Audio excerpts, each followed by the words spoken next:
So hello everyone, welcome back to new video. तो दोस्तों, जैसा कि आप लोगों को पता है, हम कवर कर रहे हैं उत्तराखंड के इतिहास को। अच्छे से हम यहाँ पर कवर कर रहे हैं। तो पहला चैप्टर अगर आप लोगों ने नहीं देखा है तो आप लोग चेकआउट कर सकते हो प्लेलिस्ट को, जहाँ पर पूरी इन्फॉर्मेशन आपको प्रोवाइड कराई गई है प्रागैतिहासिक काल, आदि ऐतिहासिक काल के बारे में। और आज की इस वीडियो के माध्यम से हम ऐतिहासिक काल, जिसको 3 भागों में बांटा गया, प्राचीन काल, मध्यकाल और जो आपका यहाँ पर आधुनिक काल है, तो हम यहाँ आज कवर करने वाले हैं प्राचीन काल के बारे में। तो काफ़ी प्रश्न आप लोगों के यहाँ पर से तैयार होने वाले हैं। तो यहाँ पर पहला प्रश्न जो है, उत्तराखंड में शासन करने वाली प्रथम ज्ञात राजनीतिक शक्ति कौन सी थी और उनका शासनकाल कब तक रहा। तो देखो, उत्तराखंड में शासन करने वाली जो प्रथम राजनीतिक शक्ति अगर पूछा जाता है तो राजनीतिक शक्ति कौन सी थी। उत्तराखंड में शासन करने वाली पहली राजनीतिक शक्ति थी कुनिंद। और उनका शासनकाल के बारे में अगर पूछा जाएगा तो उनका जो शासनकाल था 200 ईसा पूर्व से लेकर 3री और 4थी शताब्दी तक कुनिंदों ने उत्तराखंड में राज किया था। और इसकी जो जानकारी मिलती है कहाँ से मिलती है, कालसी अभिलेख से मिलती है। कि यहाँ से कालसी अभिलेख जो है, जो कालसी का शिलालेख था, इससे हमें पता चलता है कि उत्तराखंड में कुनिंदों ने शासन किया है। और जो कालसी का जो शिलालेख मिला था, जो अशोक का था, उसमें इस क्षेत्र को, यानी कि उत्तराखंड जो क्षेत्र है, इसको अपरांत कहा गया है और यहाँ के लोगों को पुलिंद कहा गया है। तो ये भी कई बार प्रश्न बन चुका है कि यहाँ के लोगों को कालसी शिलालेख में क्या कहा गया है। तो कालसी शिलालेख में यहाँ के लोगों को, यानी कि उत्तराखंड के लोगों को पुलिंद कहा गया है और इस क्षेत्र को क्या कहा गया है, अपरांत इस क्षेत्र को कहा गया। अब कुनिंदों का जो सबसे शक्तिशाली जो राजा था, तो कुनिंदों का सबसे शक्तिशाली राजा अमोघभूति था। और जो इसकी मुद्राएं मिली हैं, पश्चिम में व्यास से लेके अलकनंदा तक और दक्षिण में सुनीत से लेके बेहद तक यहाँ पर इसकी मुद्राएं मिली हैं। अब कुनिंदों के बाद उत्तराखंड में किन शक्तियों ने शासन किया और इसके क्या क्या प्रमाण मिलते हैं। तो देखो, कुनिंदों के बाद उत्तराखंड के जो मैदानी क्षेत्र थे, मैदानी क्षेत्रों में शकों ने कुनिंदों को पराजित कर लिया था। लेकिन जो कुनिंद थे, पर्वतीय क्षेत्रों में अभी भी राज कर रहे थे, यानी कि शासन कर रहे थे। लेकिन जो मैदानी क्षेत्र थे, तो यहाँ पर शकों ने कुनिंदों को हरा दिया था। और शकों ने फिर अपनी यहाँ पर जो सत्ता थी वो स्थापित कर दी थी। और जो इसका प्रमाण हमें मिलता है कि शकों ने यहाँ पर शासन किया, तो इसका प्रमाण हमको मिलता है जो सूर्य मंदिर आप लोगों ने देखे होंगे कुमाऊं में। तो यहाँ पर जो विशेषकर अल्मोड़ा का जो कटारमल सूर्य मंदिर है, तो ये बताता है कि उत्तराखंड में शकों ने भी यहाँ पर राज किया। और फिर शकों के बाद फिर कुषाणों ने शकों को यहाँ पर पराजित कर दिया था। और फिर कुषाणों ने इस क्षेत्र पर अधिकार कर दिया था। और जो कुनिंद थे वो अभी भी पर्वतीय क्षेत्रों पर राज कर रहे थे। तो कुषाणकालीन जो अभिलेख मिले, तो कुषाणकालीन अभिलेख कहाँ कहाँ से मिले, एक तो वीरभद्र जो अभी का ऋषिकेश है, मोरध्वज जो अभी का कोटद्वार है, कोटद्वार के नज़दीक है, और गोविषाण जो कि वर्तमान काशीपुर है। तो यहाँ से किसके यहाँ पर शिलालेख अभिलेख मिले, तो यहाँ से कुषाणकालीन अभिलेख मिले हैं।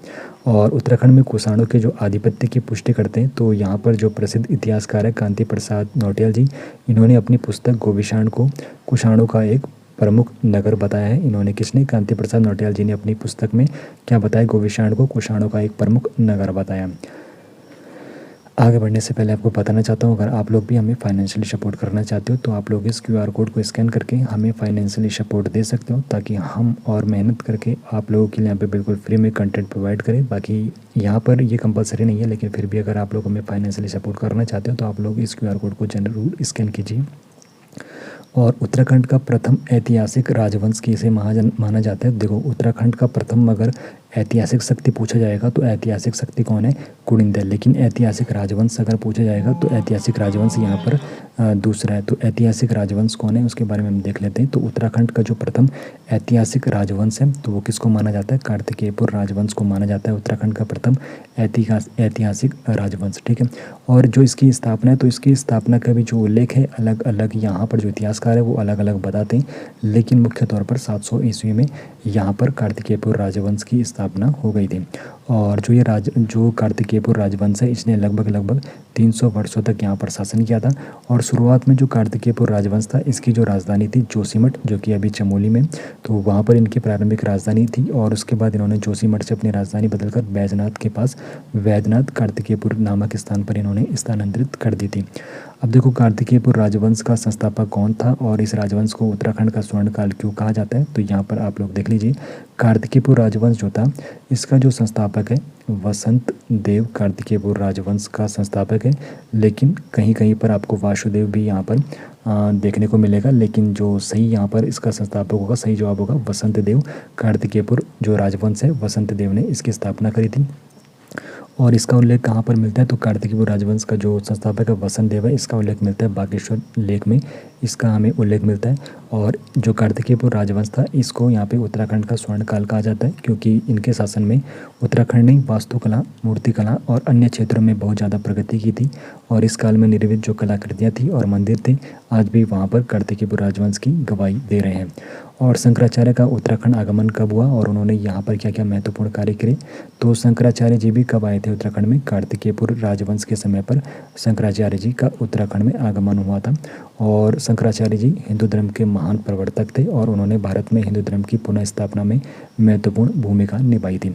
अब शंकराचार्य जी ने क्या क्या किया, तो इन्होंने 4 मठों की स्थापना करी थी। 4 मठों में उत्तराखंड में बद्रिकाश्रम में स्थित ज्योतिर्मठ है, और शंकराचार्य जी ने 820 ईस्वी में केदारनाथ में अपने शरीर का त्याग किया था। तो ये भी प्रश्न बन चुका है कि इन्होंने कहाँ पर अपने शरीर का त्याग किया, तो केदारनाथ में किया था 820 ईस्वी में। और इन्होंने उत्तराखंड में कौन से मठ की स्थापना करी, तो ज्योतिर्मठ जो बद्रिकाश्रम में स्थित है ज्योतिर्मठ, तो इन्होंने इसकी स्थापना करी थी उत्तराखंड में। ठीक है, अब देखो बाड़वाला यज्ञ वेदिका का निर्माण किसने करवाया था और यह कहाँ स्थित है, तो देखो बाड़वाला जो यज्ञ वेदिका है तो ये विकासनगर देहरादून की तरफ है। और बाड़वाला यज्ञ वेदिका जो निर्माण कराया था ये सीलवर्मन ने कराया था। और सीलवर्मन ने जब अश्वमेध यज्ञ कराया था तो उसने फिर वहाँ पर बाड़वाला यज्ञ वेदिका निर्माण कराया था। और इसकी लोकेशन भी आपको पता होनी चाहिए। बाड़वाला जो ये है, जो बाड़वाला यज्ञ वेदी है या फिर वेदिका जो है, बाड़वाला यज्ञ वेदी आपके विकासनगर जो कि देहरादून में, तो देहरादून में ये स्थित है। और कुछ इतिहासकार जो सीलवर्मन है इसको क्या मानते हैं, कुनिंदों के समकालीन योद्धेयों का शासक मानते हैं। तो सीलवर्मन को क्या मानते हैं, कुछ इतिहासकार कुनिंदों के समकालीन योद्धेयों का शासक मानते हैं सीलवर्मन को। अब हर्षवर्धन के शासनकाल में उत्तराखंड की यात्रा करने वाला चीनी यात्री कौन था और उसने उत्तराखंड को क्या नाम दिया, तो देखो हर्षवर्धन का जब शासनकाल उत्तराखंड में होता है तो हर्षवर्धन के शासनकाल में एक प्रसिद्ध चीनी यात्री था ह्वेनसांग। तो ह्वेनसांग यहाँ पर आया था, उत्तराखंड की यात्रा पर आया था। और ह्वेनसांग ने जो अपनी पुस्तक है उसमें उत्तराखंड को क्या कहा था, तो उत्तराखंड का एक ब्रह्मपुर जो क्षेत्र था उसको पौली हिमोपुलो, तो आपको याद रखना है पौली हिमोपुलो, इसने क्या कहा था, ब्रह्मपुर को क्या कहा था, पोली हिमोपुलो, इसने ब्रह्मपुर को कहा था। और इसने हरिद्वार को मोयुलो कहा था। और जो इसने यहाँ पर नाप बताई थी तो इसने एक चीनी नाप बताई थी 20 मील, यहाँ पर हरिद्वार की यहाँ पर इसने नाप बताया था कि इतना इसका विस्तार है। और हरिद्वार को इसने क्या कहा, मोयुलो का, और ब्रह्मपुर को क्या कहा इसने, पौली हिमोपुलो। ठीक है, ये आपको याद रखना है। अब कार्तिकेयपुर राजवंश के भीतर कौन कौन से प्रमुख परिवार या फिर शाखाएं थी तो उनके बारे में जान लेते हैं। तो कार्तिकेयपुर राजवंश की स्थापना किसने करी, जैसे कि मैंने आपको बताया वसंत देव ने कार्तिकेयपुर राजवंश की स्थापना करी थी। लेकिन इस जो यहाँ पर कार्तिकेय राजवंश था इसके भीतर कई परिवार थे, तो उनकी शाखाएँ किस प्रकार थी उसके बारे में जान लेते हैं। तो देखो कार्तिकेयपुर जो राजवंश था इसमें 3 प्रमुख परिवार यहाँ पर जिनकी यहाँ पर हमें जानकारी मिलती है। इसमें था खरपड़देव, तो खरपड़देव की स्थापना किसने करी थी, खरपड़देव ने करी थी। खरपड़देव वंश की स्थापना किसने करी थी, तो खरपड़देव वंश की स्थापना खरपड़देव ने करी थी। और खरपड़देव वंश का जो अंतिम राजा था, तो अंतिम जो यहाँ पर शासक था वो त्रिभुवन राज था। तो खरपड़देव का स्थापना किसने करी, खरपड़देव ने करी थी। और खरपड़देव वंश का जो अंतिम शासक था वो त्रिभुवन राज था। उसी प्रकार यहाँ पर कार्तिकेयपुर जो राजवंश था उसमें निम्बर वंश भी था। और निम्बर वंश की जो स्थापना करता है तो यहाँ पर निम्बर वंश की जो स्थापना करता है निम्बरदेव करता है। और निम्बर वंश की जो हमें जानकारी मिलती है तो इसका सर्वाधिक जो उल्लेख मिलता है पांडुकेश्वर ताम्रपत्र में इसकी हमें जानकारी मिलती है। तो निम्बर वंश की जानकारी हमें कहाँ से मिलती है, तो पांडुकेश्वर ताम्रपत्र से हमें निम्बर वंश की जानकारी मिलती है। और निम्बर वंश की स्थापना किसने करी, निम्बरदेव ने करी। तो यह आपको पता होना चाहिए। उसके बाद देखो जो निम्बर वंश है इसमें एक और राजा हुआ है ललित सूर्यदेव। और पांडुकेश्वर जो ताम्रपत्र है उसमें इसको कली कलंक पंख में मग्न धरती के उद्धार के लिए वारावतार कहा गया। तो ये भी प्रश्न बन चुका है कि कली कलंक पंख में मग्न धरती के उद्धार के लिए वारावतार किसको कहा गया, तो ललित सूर्यदेव को कहा गया। और ये किस वंश से था, निम्बर वंश से था। उसके बाद भूदेव जो ललित सूर्यदेव का पुत्र था, तो भूदेव ने जो ललित सूर्यदेव का पुत्र था इसने क्या किया था, बैजनाथ मंदिर के निर्माण में सहयोग दिया था। तो ये भी प्रश्न बन चुका है कि बैजनाथ मंदिर के निर्माण में किसने सहयोग दिया था, तो बैजनाथ मंदिर के निर्माण में भूदेव ने सहयोग दिया था जो कि ललित सूर्यदेव का पुत्र था। उसके बाद सलोड़ादित्य वंश भी था, तो इसकी स्थापना जो करी थी इच्छर देव ने करी थी। यहाँ पे इच्छर करना सलोड़ादित्य जो वंश है यहाँ पर इसकी स्थापना इच्छर देव ने करी थी। और इस वंश के शासकों में इष्ट देव भी था, नरसिंह देव भी था, पद्मदेव भी था, सुभिक्ष राज देव था और देसत देव था। यहाँ पर इष्ट देव हटा देना। और यहाँ पर सलोड़ादित्य वंश की स्थापना किसने करी थी, इच्छर देव ने करी थी। ठीक है, ये सारे कितने ये जो राजवंश थे ये किसी के थे, कार्तिकेयपुर राजवंश के अंदर के परिवार के थे। ठीक है, अब देखो विस्तार से हम यहाँ पर एक बार देखेंगे ताकि आपका क्विक रिवीजन यहाँ पर हो जाए। उसके बाद हम यहाँ पे प्रश्न देखेंगे सीधे, जो परीक्षा की दृष्टि से काफ़ी ज़्यादा इंपॉर्टेंट रहने वाले हैं। तो उत्तराखंड का जो प्राचीन काल है, तो उत्तराखंड के ऐतिहासिक काल को कितने भागों में बांटा गया है? ऐतिहासिक काल को 3 मुख्य भागों में बांटा गया है। एक तो प्राचीन ऐतिहासिक काल, फिर मध्यकालीन ऐतिहासिक काल और फिर आधुनिक ऐतिहासिक काल। तो हम क्या देख रहे हैं? ऐतिहासिक काल में हम प्राचीन ऐतिहासिक काल के बारे में जानकारी ले रहे हैं इस वीडियो में, चैप्टर दूसरे में। तो कुड़िंद राजवंश का यहाँ पर शासन कब से कब तक रहता है? तो कुड़िंद राजवंश का जो शासन रहता है 200 ईसा पूर्व से लेकर 3री और 4थी शताब्दी तक क्या रहता है? कुड़िंद राजवंश का शासन रहता है उत्तराखंड में। और यहाँ पर शासन काल के बारे में आपको पता होना चाहिए। कुड़िंदों ने लगभग 200 ईसा पूर्व से लेकर 3री और 4थी शताब्दी तक उत्तराखंड में शासन किया था। और इसकी जानकारी हमें कहाँ से मिलती है? तो देखो, कुड़िंदों ने शासन किया उत्तराखंड में, इसकी जानकारी हमें कालसी जो शिलालेख था, कालसी अभिलेख जो था, वहाँ से हमें इसकी जानकारी मिलती है। अब जो कालसी शिलालेख था उसमें और क्या जानकारी मिलती है? तो देखो, सबसे पहले कालसी जो शिलालेख था तो इसमें किस भाषा का इस्तेमाल था? तो प्राकृत भाषा का इस्तेमाल था। और इसमें कौन सी लिपि थी? तो ब्राह्मी लिपि का उसमें इस्तेमाल किया गया था। तो कालसी शिलालेख में जो ये क्षेत्र है, यानी कि उत्तराखंड जो क्षेत्र है, इसको अपरांत इन्होंने कहा था इस शिलालेख में। और यहाँ के लोगों के लिए कालसी शिलालेख में क्या कहा गया था? पुलिंद यहाँ के लोगों के लिए कहा गया था। अब जो ये शिलालेख है तो अशोककालीन शिलालेख है। तो अशोक का जो शासनकाल रहता है 268 या फिर 269 ईसा पूर्व से रहता है। तो ये जो कालसी शिलालेख मिलता है 257 ईसा पूर्व का रहता है। और इससे यह निष्कर्ष नहीं करता है कि कुड़िंदों का जो शासन था अशोक के समय से ही था। ठीक है, ये जो कुड़िंद थे अशोक के समकालीन थे। और जो कुड़िंदों की राजधानी थी, तो कुड़िंदों की जो प्रारंभिक राजधानी थी वो कालकूट में थी। ये भी आपको पता रखना है। कुड़िंदों की जो प्रारंभिक राजधानी थी वो कालकूट में थी। कालकूट में थी कुड़िंदों की प्रारंभिक राजधानी। तो ये आपको पता होना चाहिए कि कुड़िंदों की प्रारंभिक राजधानी कहाँ थी? कालकूट में कुड़िंदों की प्रारंभिक राजधानी थी। अब जो शक्तिशाली शासक थे, तो कुड़िंदों का सबसे शक्तिशाली राजा कौन था? तो अमोघबोधी कुड़िंदों का सबसे शक्तिशाली राजा था। ये मैंने आपको पहले भी बता दिया। तो मुद्राएं जो मिली है कुड़िंदों की, तो एक तो अमोघबोधी की मुद्राएं मिली है और एक अल्मोड़ा प्रकार की मुद्राएं मिली है। तो देखो, अमोघबोधी जो मुद्राएं मिली हैं तो ये मुद्राएं पश्चिम में व्यास से लेकर अलकनंदा तक और दक्षिण में सुमेध तथा बेहद तक यहाँ पर इसकी मुद्राएं प्राप्त हुई है। और इसकी मुद्राओं की खास बात क्या है? ताम्र मुद्रा और जो इसकी तांबे की और चांदी की मुद्राएं इसकी प्राप्त हुई है। तो यहाँ पर एकमात्र कुड़िंदों का एक राजा था जिसने यहाँ पर दो में जो मुद्राएं इसकी ताम्र में भी थी और चांदी में भी इसकी मुद्राएं मिली हैं। तो कुड़िंदों का ऐसा कौन सा राजा था जिसकी 2 मुद्राएं मिली हैं? तो अमोघबोधी था वो, जिसकी 2 मुद्राएं मिली हैं, एक ताम्र मुद्राएं और यहाँ पर रजत मुद्राएं इसकी मिली है। और जो इसकी मुद्राएं थी इन पर देवी और मृग का अंकन किया गया था। तो देवी और मृग का अंकन किसकी मुद्राओं में किया गया था? अमोघबोधी की मुद्राओं में किया गया था। और इसकी मुद्राओं में राजानु कुड़िंदस अमोघबोधिस महाराजा से लिखा था और जो अमोघबोधी की शक्ति का यहाँ पर दर्शाता था। और दूसरी जो मुद्राएं मिली थी कुड़िंदों की, तो अल्मोड़ा प्रकार की मुद्राएं मिली थी और ये उत्तराखंड के हिमालयी क्षेत्रों से मिली थी। तो अल्मोड़ा प्रकार की जो मुद्राएं हैं उत्तराखंड के हिमालयी क्षेत्रों से मिली थी। और एक विदेशी विवरण भी यहाँ पर प्राप्त हुआ है। तो यूनानी लेखक था एक टॉलमी। तो यूनानी लेखक टॉलमी ने कुड़िंदों को कुड़िंदस्य नाम दिया था। तो देखो, ये भी प्रश्न प्रश्न बन सकता है कि जो यूनानी लेखक है टॉलमी, तो इसने कुड़िंदों को क्या नाम दिया था? कुड़िंदस्य ऋणी करने से। ठीक है, क्योंकि हिंदी टाइपिंग में यहाँ पर एक्यूरेट नहीं आता तो काफ़ी दिक्कत होती है। तो यहाँ पे कुड़िंदस्य करना, उसे कुड़िंदस्य इसने नाम दिया था। किसने? यूनानी जो लेखक टॉलमी था, इसने कुड़िंदों को कुड़िंदस्य नाम दिया था। और देखो, अब कुड़िंदों का पतन कैसे होता है? तो कुड़िंदों को शक पराजित करते हैं। अब यहाँ पर जो क्या होता है, अमोघबोधी का जब शासन अमोघबोधी की जब मृत्यु हो जाती है तो फिर कुड़िंदों की जो शक्ति है वो कम हो जाती है। तो फिर जो यहाँ पर मैदानी जो इनके क्षेत्र रहते हैं, तो यहाँ पर अब शक क्या करते हैं? अपना शासन आधिपत्य कर देते हैं। लेकिन पर्वतीय क्षेत्रों में अभी भी कुड़िंद राज कर रहे होते हैं। ठीक है, अब देखो, शकों का जब आक्रमण होता है तो कुड़िंदों का वो पतन का कारण बन जाता है। तो मैदानी क्षेत्र जो थे, जहाँ पर पहले कुड़िंद यहाँ पर राज कर रहे थे, तो जैसे अमोघबोधी की मृत्यु हो जाती है तो कुड़िंद क्या हो जाते हैं? कमज़ोर हो जाते हैं। फिर इसी का फ़ायदा कौन उठाते हैं? शक शासक यहाँ पर इसी का फ़ायदा उठाते हैं और जो मैदानी क्षेत्र रहते हैं वहाँ पर आक्रमण करके यहाँ से कुड़िंदों को बिल्कुल समाप्त कर देते हैं। लेकिन जो कुड़िंद रहते हैं वो अभी भी जो पर्वतीय क्षेत्र है वहाँ पर राज कर रहे होते हैं और शक अब इनके मैदानी क्षेत्र पर यहाँ पर आ जाते हैं।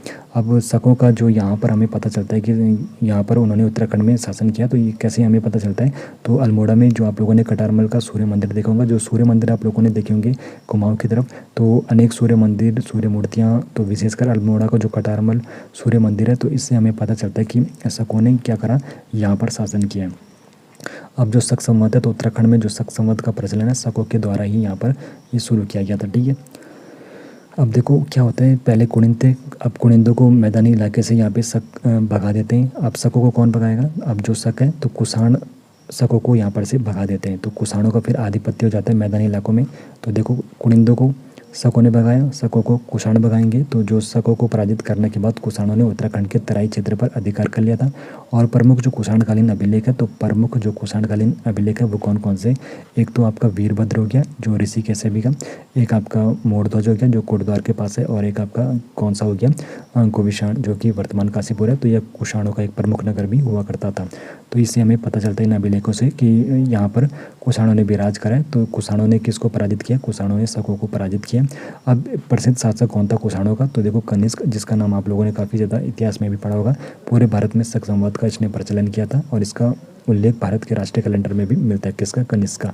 तो ऐतिहासिक साक्ष्य जो मिलते हैं, तो इतिहासकार थे कांति प्रसाद नौटियाल जी। उन्होंने अपनी पुस्तक गोविशाण यानी कि काशीपुर, जिसको वर्तमान में कहते हैं, तो कुषाणों का यहाँ पर प्रमुख नगर इसको बताया, जिससे उत्तराखंड में कुषाणों के आधिपत्य की भी पुष्टि होती है। अब देखो कुनिंद थे, पहले कुनिंदों को हरा देते हैं शकों को हरा देते हैं कुषाण, और कुषाणों के बाद फिर किसका यहाँ पर शासन होता है, यौधेय का। तो यौधेय जो होते हैं कुषाणों के समकालीन माने जाते हैं। तो इनका जो शासन क्षेत्र था, तो यौधेय कुषाणों के समकालीन माने जाते हैं। तो यौधेय कौन थे, कुषाणों के समकालीन माने जाते थे, और इनका जो शासन काल था तो कुषाणों के समकालीन थे। तो यौधेयों का कहाँ का शासन करते थे, तो जौनसार बाबर जो कि देहरादून में, और कालो डांडा कर्नाटक है, यहाँ पे डांडा, क्योंकि मैं एक बार फिर से बता रहा हूँ आपको, जो हिंदी टाइपिंग होती है उसमें थोड़ा दिक्कत होती है, उसमें यहाँ पे एक्यूरेट नहीं आ पाता है। तो कालो डांडा करना है यहाँ पे, कालो डांडा जो कि पौड़ी गढ़वाल क्षेत्र में, तो वहाँ पर क्या होता है, जो यहाँ पर योद्धे रहते हैं यहाँ पर अपना शासन करते हैं, ठीक है। और इसका जो साक्ष्य मिलता है, तो इनकी मुद्राएं इस बात की पुष्टि करती है कि उन्होंने उत्तराखंड में शासन किया है। और यहाँ पर बड़वाला जो यज्ञवेदी है, तो बड़वाला यज्ञवेदी कहाँ पर मिली है, तो बड़वाला यज्ञवेदी कहाँ पर मिली है, विकासनगर देहरादून में मिली है। और इस वेदी का निर्माण किसने करा था, तो बड़वाला यज्ञवेदी का निर्माण सिलवर्मन ने किया था। सिलवर्मन ने बड़वाला यज्ञवेदी का निर्माण कब किया था, जब इसने अश्वमेध यज्ञ कराया था, तो उसके दौरान इसने बड़वाला यज्ञवेदी का निर्माण कराया था। और कुछ इतिहासकार क्या मानते कि जो यहाँ पर सिलवर्मन है यौधेयों का शासक था, और ये किसके समकालीन इसने शासन किया था, तो यहाँ पर इसने कुषाणों के समकालीन शासन किया था, और शकों को कुचलने में इसने महत्वपूर्ण भूमिका भी निभाई थी, ठीक है। तो ये इन्फॉर्मेशन हमें इतिहास से मिलती है। उसके बाद फिर यहाँ पे कृतपुर, जिसको किरातपुर राज्य भी कहते हैं, तो कृतपुर राज्य यहाँ पर आता है। तो कृतपुर राज्य से हमें क्या क्या जानकारी मिलती है, तो कृतपुर जो राज्य है जिसकी 3री और 4वीं शताब्दी ईस्वी में हमें यहाँ पे कुछ शासन के बारे में इसको जानकारी मिलती है।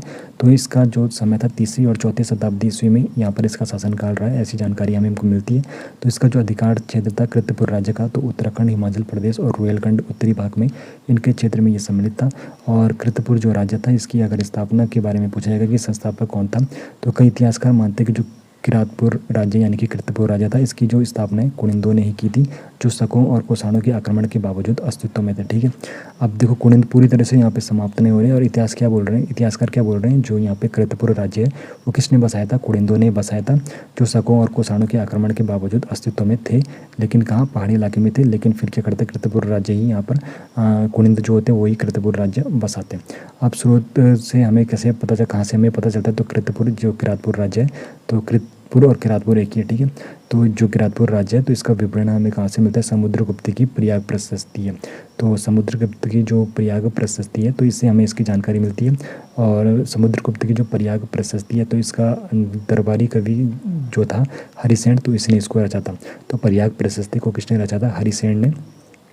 प्रयाग प्रशस्ति को अगर किसी रचने के बारे में पूछा जाएगा, तो हरिसेन ने प्रयाग प्रशस्ति को रचा था। और प्रयाग जो प्रशस्ति है ये किसके बारे में बताया गया, समुद्रगुप्त की, ठीक है। और उसके बाद देखो गुप्त साम्राज्य से भी संबंध यहाँ पर मिलता है। तो प्रयाग प्रशस्ति के अनुसार किरातपुर राज्य गुप्त साम्राज्य की उत्तरी सीमा पर स्थित एक अधीनस्थ राजा था, और समुद्रगुप्त के अधीन बताया जाता है। और इसकी शासन की समाप्ति कब होती है, तो 4वीं शताब्दी में समुद्रगुप्त के अधिक जो किरातपुर राज्य का शासन था, तो 5वीं शताब्दी में नागों ने किरातपुर राज्य को समाप्त करके उत्तराखंड पर अधिकार कर लिया था। अब देखो नागों का जो शासन काल रहता है, तो नागों का शासनकाल यहाँ पर 5वीं शताब्दी में रहता है। तो किरातपुर राज्य के पतन के बाद यहाँ पे 5वीं शताब्दी में नागों ने उत्तराखंड में अधिकार कर लिया था। अब 6वीं शताब्दी में कौन आता है, तो नागों को कौन हराता है, ये हराते हैं मौखरी। तो मौखरी राजवंश यहाँ पर कैसे आता है, तो नागों का पतन होता है 6ठी शताब्दी में। तो कन्नौज के जो मौखरी रहते हैं तो मौखरियों ने नागों की सत्ता समाप्त करके उत्तराखंड में अधिकार कर लिया था। कौन सी शताब्दी में, तो 6ठी शताब्दी में इन्होंने नागों को यहाँ पे हरा दिया था। किसने, कन्नौज के मौखरियों ने। अब जो संस्थापक है तो कन्नौज के जो मौखरी जो वंश है, तो कन्नौज के मौखरी वंश के संस्थापक किसको माना जाता है, तो ये हरिवर्मा को माना जाता है। हरिवर्मा को कन्नौज के मौखरी वंश का संस्थापक माना जाता है। और कुछ प्रसिद्ध शासक थे ग्रहवर्मा। तो ग्रहवर्मा मौखरी वंश का अंतिम यहाँ पर शासक भी माना जाता है। तो ग्रहवर्मा, इसकी हत्या किसने करी, हर्षवर्धन ने ग्रहवर्मा की हत्या करी। और इसका जो उल्लेख मिलता है कि ग्रहवर्मा की हत्या हर्षवर्धन ने करी, तो इसका उल्लेख हमें मिलता है बाणभट्ट के द्वारा जो रचित है हर्षचरित। तो वहाँ पर हमें उल्लेख मिलता है कि ग्रहवर्मा जो मौखरियों का अंतिम शासक था, तो इसकी हत्या हर्षवर्धन ने करी।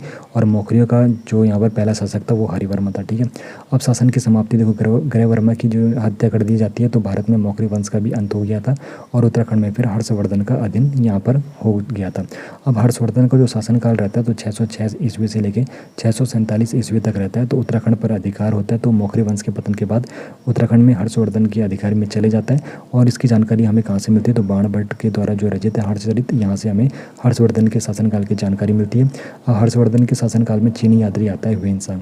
तो ह्वेनसांग क्या करता है, हर्षवर्धन के शासनकाल में ये आता है उत्तराखंड के लिए, उत्तराखंड की यात्रा पर आता है। और उत्तराखंड को ये क्या कहता है, पोली हिमो पुलो, यानी कि ब्रह्मपुर ये कहता है उत्तराखंड को। तो उत्तराखंड को इसने क्या नाम दिया था, ब्रह्मपुर, अपनी यात्रा वृत्तांत में। तो उसको क्या कहा था इसने, पोली पोलो हिमो पोलो। और जो हरिद्वार है उसको इसने मोयुलो कहा था, जिसकी माप इसने 20 ली बताई थी। अब ह्वेनसांग ने अपनी पुस्तक में ब्रह्मपुर को हरिद्वार से जोशीमठ तक फैला हुआ बताया था और माप इसने 20 ली बताई थी। और हरिद्वार को इसने मोयुलो कहा था, ब्रह्मपुर को इसने पोली हिमो पुलो कहा था। अब देखो, हर्षवर्धन का जब शासनकाल समाप्त हो जाता है तो उसके बाद भारत में विकेंद्रीकरण की स्थिति उत्पन्न हो जाती है। यहाँ पर छोटे छोटे यहाँ पर शासक यहाँ पर राज करना शुरू कर देते हैं। अब देखो उसके बाद क्या होता है, कार्तिकेयपुर राजवंश, जिसकी स्थापना कब होती है, 700 ईस्वी के बाद यहाँ पर इसकी स्थापना होती है। और उत्तराखंड का प्रथम ये ऐतिहासिक राजवंश था। तो उत्तराखंड का प्रथम ऐतिहासिक राजवंश कौन है, कार्तिकेयपुर राजवंश उत्तराखंड का प्रथम ऐतिहासिक राजवंश है। तो देखो, हर्षवर्धन के बाद की जो राजनीतिक अस्थिरता के बाद एक बड़ी राजनीतिक शक्ति के रूप में कार्तिकेयपुर राजवंश का उदय होता है, जिसने लगभग 300 वर्षों तक यहाँ पर शासन किया। तो स्थापना किसने करी, तो कार्तिकेयपुर राजवंश की जो स्थापना है 700 ईस्वी में होती है। और बसंत देव कार्तिकेयपुर राजवंश की स्थापना करती है। और जो कार्तिकेयपुर राजवंश रहता है, इसकी शुरुआत में राजधानी जोशीमठ रहती है चमोली में 300 सालों तक। और उसके बाद फिर यहाँ पर जो बाद की इनकी राजधानी रहती है, तो बाद में इनकी जो राजधानी रहती है वो जोशीमठ से हटाकर ये बैजनाथ में ले जा देते हैं, जो कि बागेश्वर के पास है। और संस्थापक जैसे कि मैंने आपको बताया, बसंत देव ने कार्तिकेयपुर राजवंश की यहाँ पर स्थापना करी थी। और इसका जो जानकारी हमें मिलती है तो ये जो बागेश्वर लेक है वहाँ से हमें पता चलता है कि कार्तिकेयपुर राजवंश की स्थापना बसंत देव ने करी थी। अब बसंत देव ने परम भट्टारक महाराजाधिराज परमेश्वर की उपाधि धारण करी थी। तो परम भट्टारक महाराजाधिराज परमेश्वर की उपाधि किसने धारण करी, तो कार्तिकेयपुर राजवंश के संस्थापक बसंत देव ने धारण करी थी। अब कुछ प्रमुख शासक और परिवार जो थे, तो बसंत देव यहाँ पर कार्तिकेयपुर राजवंश का प्रथम शासक था। और यहाँ पर इसके जो यहाँ पर इसने क्या करता, बानेश्वर मंदिर को स्वर्ण दान भी दिया था। अब देखो, कार्तिकेयपुर राजवंश में अलग अलग परिवार के बारे में हमें पता चलता है। और उसमें कुछ वंश जो, तो मुख्य तौर पर हमें 3 के बारे में जानकारी मिलती है, जिसमें खरपड़देव वंश था। तो खरपड़देव वंश की स्थापना किसने करी थी, खरपड़देव ने करी थी। और इस वंश का जो अंतिम शासक था, त्रिभुवन राज खरपड़देव का अंतिम शासक था।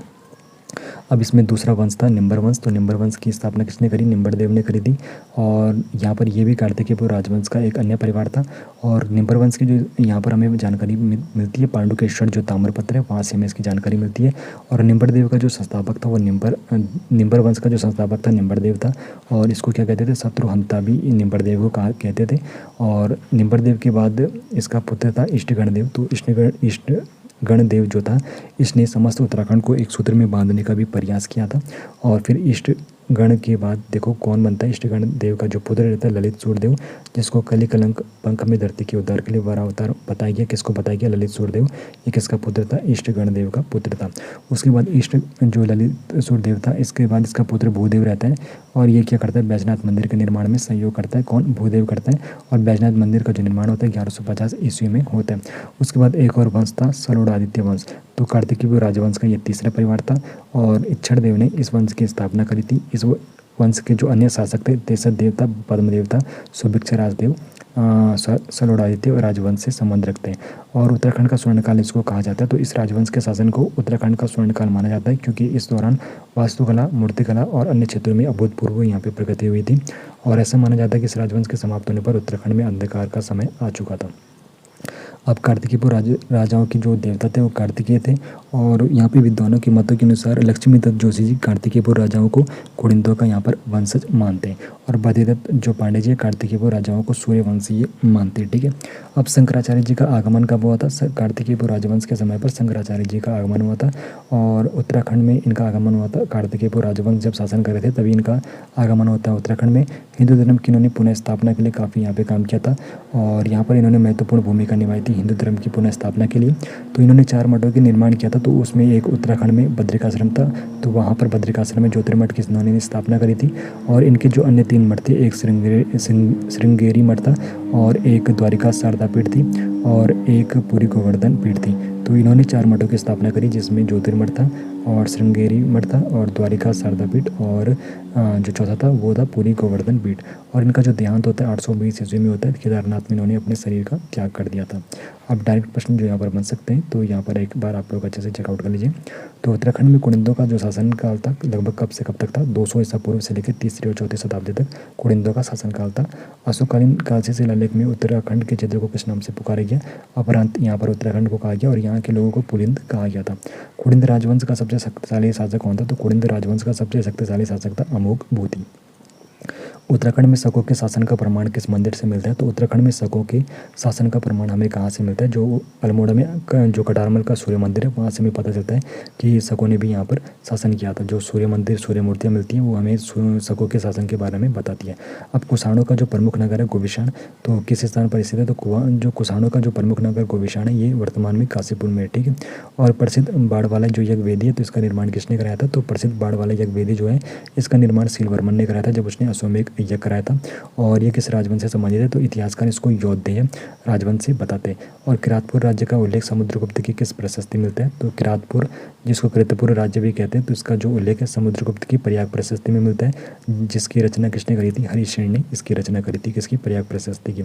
अब हर्षवर्धन के शासनकाल में उत्तराखंड का क्षेत्र किस नाम से जाना जाता था? तो हर्षवर्धन के शासनकाल में उत्तराखंड का जो क्षेत्र है जिसको ब्रह्मपुर कहते थे। और इसके शासनकाल में कौन आया था? वेनसंग आया था, जिसने ब्रह्मपुर को क्या कहा? पोली हीमो पुलो, इसने ब्रह्मपुर को कहा था।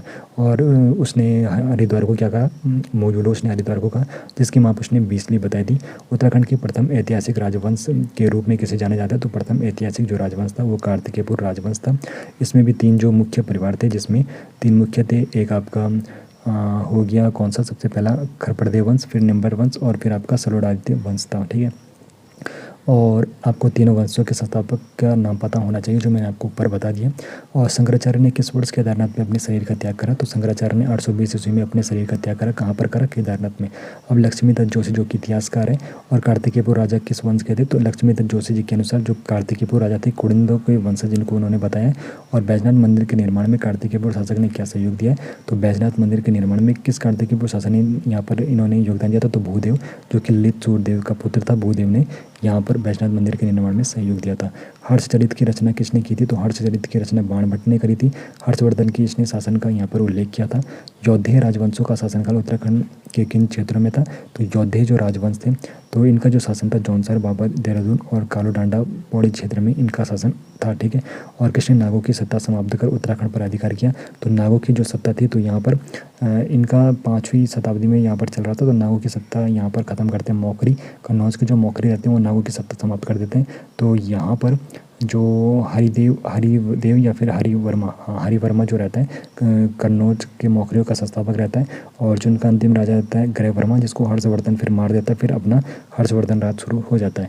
किरातपुर राज्य का पतन कब हुआ था और किसने उत्तराखंड पर अधिकार कर लिया था? तो किरातपुर, जिसको कृतपुर राज्य भी कहते हैं, तो इसका जो पतन होता है 5वीं शताब्दी में कृतपुर राज्य का पतन होता है। और किसने किया था? नागों ने किया था। फिर नागों का पतन किसने किया? मौखरियों ने करा। अब यूनानी लेखक था टोलमी, तो इन्होंने कुड़िंदों को किस नाम से पुकारा था? कुड़िंद से इसने नाम दिया था। और कनिष्क ने किस संवत का प्रचलन पूरे भारत में किया था, जिसका उल्लेख भारत के राष्ट्रीय कैलेंडर में भी मिलता है? तो इसने शक संवत का यहाँ पर प्रचार प्रसार किया था। तो ये मैंने सारे आपको यहाँ पे प्रश्न भी बना के बता दिए। बाकी अगर वीडियो आपको पसंद आई हो तो कमेंट में ज़रूर बताना। बाकी मिलेंगे आपसे चैप्टर 3 में।